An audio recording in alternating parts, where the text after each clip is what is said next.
Hi, good morning. Welcome to సెల్ఫ్లో tarot channel. ఈరోజు self care word ఏమొచ్చింది? Recite positive affirmation అంటే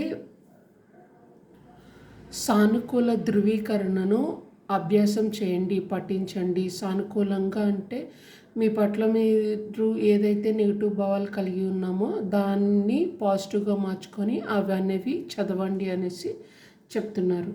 ఇది మనం ఉదయం లేవగానే పాజిటివ్ అఫర్మేషన్స్ అనేవి అలవాటు చేసుకోవాలి. నా వీడియోస్లో ఉన్నాయి పాజిటివ్ అఫర్మేషన్స్, అబండెన్స్ అవన్నీ ఒకసారి చూడండి. ఇలా చేయడం వల్ల రిజల్ట్ అనేది ముందు మన మైండ్ సెట్ని డే అంతా కూడా చాలా పాజిటివ్గా ఉంచుతుంది అనమాట.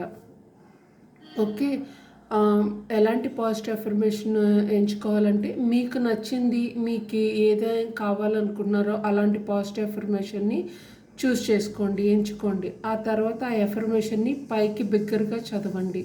10 సార్లు 15 సార్లు అలా బిగ్గరగా చదవడం లేదు అంటే మీలో మీరు నిశ్శబ్దంగా 1కి 10 సార్లు అనుకుంటూ ఉండడం వల్ల ప్రతి పదం వెనుక మీనింగ్ అనేది, అర్థం అనేది దాని మీద దృష్టి పెట్టండి. అఫర్మేషన్ పాజిటివ్, ఈరోజంతా పాజిటివ్గా ఉండాలి ఇలా అన్నమాట. మీరు రాసుకున్న లేదా మీ దగ్గర ఉన్న అఫర్మేషన్స్ పదం వెనుక అర్థం పైన కాన్సన్ట్రేషన్ చేయండి. ఓకేనా? ఫర్ ఎగ్జాంపుల్, నేను ఎక్కువ ఒత్తిడిగా ఉన్నాను, దీన్ని నేను ఎలా మార్చుకోవాలి? I release my high emotions. నేను నా అధిక భావోద్వేగాలను విడుదల చేస్తున్నాను, విడుదల చేస్తున్నాను. ఇలాగ 10 టైమ్స్ అనుకుంటే డే అంతా కూడా మీరు ఫ్రీగా పాజిటివ్గా ఉంటారనేసి చెప్తున్నారు. ఓకేనా? ఇలా చేయడం వల్ల కూడా మీరు చాలా శక్తివంతంగా అయితే అవుతారు. అది కొంచెం టెన్షన్ అనేది రిలీజ్ అవుతుంది.